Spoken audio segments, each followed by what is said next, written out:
नमस्कार दोस्तों, स्वागत है आपका मेरे चैनल में।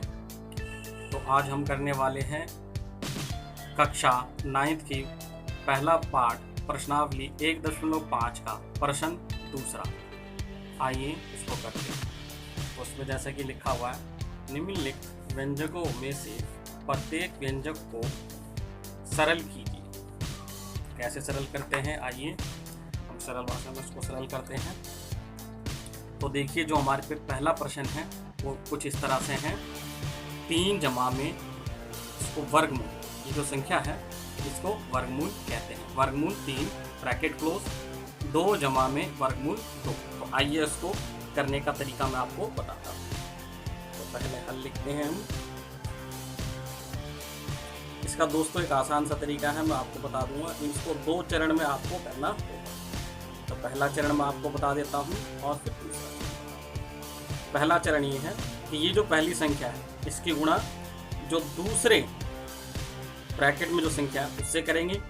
फिर अगले चरण में जो दूसरी संख्या उससे करेंगे। इसको तो हम कहेंगे पहला चरण। दोस्तों, आपने ये लिखना नहीं है पेपर में या क्वेश्चन को सॉल्व करते हुए, ये मैं वैसे ही आपको बता रहा हूँ। और दूसरे चरण में हम क्या करेंगे, दूसरी संख्या जो पहले ब्रैकेट में उसकी गुणा पहली संख्या से करेंगे, फिर अगली वाली संख्या से करेंगे जो दूसरे ब्रैकेट में। तो आइए उसको हल करते हैं। तो यहाँ पर जो प्लस और माइनस का सिंबल है, यानी जमा घटा का निशान है, उस पर भी जरा हम ध्यान देंगे। यहाँ पर पहले जमा का निशान है, इधर जमा का निशान है। ये परिमेय संख्या है, ये परिमेय संख्या यानी 3 और 2 परिमेय संख्या, 3 दूनी 6। अब आइए हमारे चरण के हिसाब से, यहाँ पर 3 के सामने जमा का निशान है, वर्गमूल 2 के सामने जमा का निशान है, तो जमा का निशान आएगा। यहाँ पर 3 के सामने जमा का निशान है, वर्गमूल 2 के सामने जमा का निशान है, तो जमा का निशान आएगा। ये परिमेय संख्या है, ये अपरिमेय संख्या, तो पहले अपरिमेय संख्या हम लिखेंगे ताकि हमारी सुविधा के लिए। पहले परिमेय संख्या लिखेंगे, फिर अपरिमेय संख्या लिखेंगे। आइए, तो ये पहला चरण जो हमारा समाप्त हो गया। अब दूसरे चरण की तरफ हम बढ़ते हैं। तो दूसरा चरण क्या है, ये देखिए, ये वर्गमूल 3 है और ये 2 है। ये अपरिमेय संख्या है, ये परिमेय संख्या है। तो पहले हम, ये जमा का निशान है, जमा का निशान है। जमा की जमा से गुणा होती है तो हमेशा निशान जमा का ही आता है। तो पहले हम परिमेय संख्या लिखेंगे हमारी सुविधा के लिए, फिर हम अपरिमेय संख्या लिखेंगे। ठीक है, आइए अब दूसरी तरफ चलते हैं। ये देखिए, दूसरे चरण में जो दूसरी इसका स्टेप्स है, ये परिमेय संख्या है, ये अपरिमेय संख्या है और ये अपरिमेय संख्या है। इधर जमा का निशान है और इधर भी जमा का निशान है। तो पहले हम सिंबल यानी निशान लगाएंगे।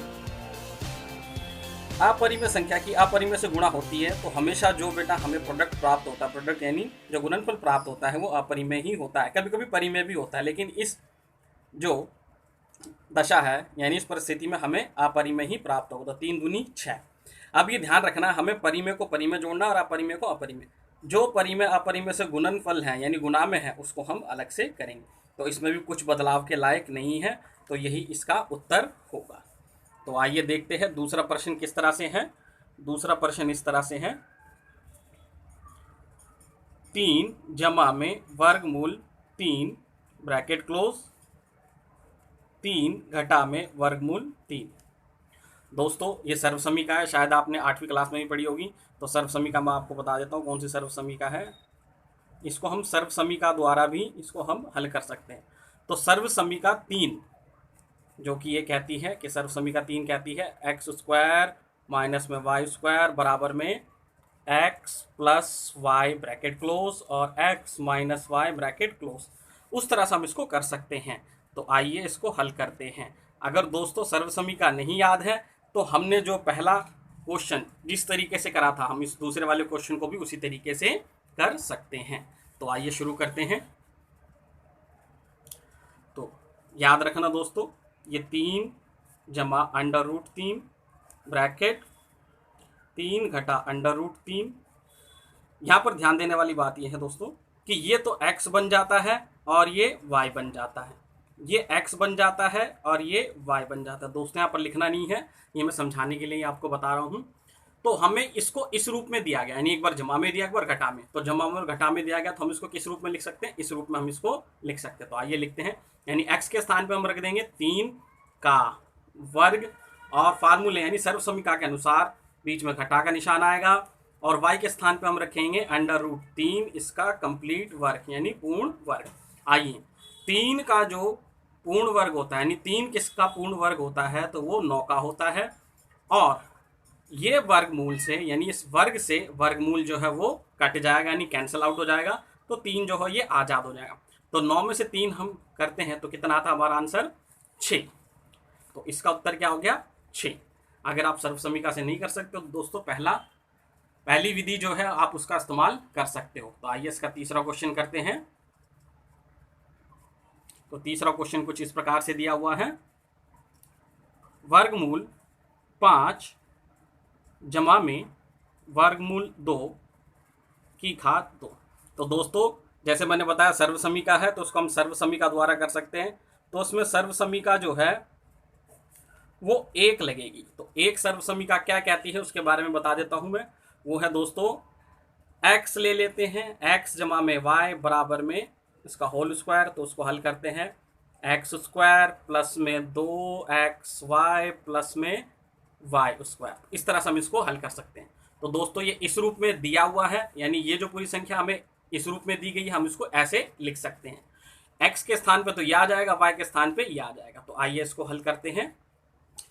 x के स्थान पर √5 और y के स्थान पर √2 आ जाएगा। तो आइए इसको हल करते हैं जैसे कि सर्वसमीका 1 में दिया हुआ है। तो आइए x की जगह हम रखते हैं √5 का वर्ग सर्वसमीका द्वारा। यहाँ पर देखना दोस्तों पहले स्थान पे, फिर जमा का निशान 2। x के स्थान पे हम रखते हैं दोस्तों √5, y के स्थान पे हम रखते हैं दोस्तों √2 और फिर y स्क्वायर यानी y के स्थान पर हम रखेंगे √2 का स्क्वायर। तो आइए इसको हल करते हैं। देखो दोस्तों 2 से यानी वर्ग से ये वर्गमूल कैंसिल आउट हो जाएगा, इस वर्ग से ये वर्गमूल कैंसिल आउट हो जाएगा, तो दोनों आज़ाद हो जाएंगे। और देखिए ये परिमेय, ये बाहर जो लिखी हुई है परिमेय संख्या, अंदर जो है वो अपरिमेय संख्या है। तो उसको हल करेंगे तो ये 5 दूनी 10, ये 10 वर्गमूल हो गया और ये परिमेय संख्या हमारी 2 अपने स्थान पर रहेगी। और दूसरा जो है ये हम 2 का 2 लिख देंगे। आइए देखते हैं इसमें कुछ गुंजाइशें करने की, तो वो देखते हैं। तो 5 और 2 की यहाँ पर जमा हो जाएगी, 7 जमा में 2 वर्गमूल 10 इसका उत्तर होगा। तो आशा करता हूँ दोस्तों आपको ये वीडियो पसंद आया होगा, और पसंद आया होगा तो उसको लाइक और सब्सक्राइब करना ना भूलें। धन्यवाद।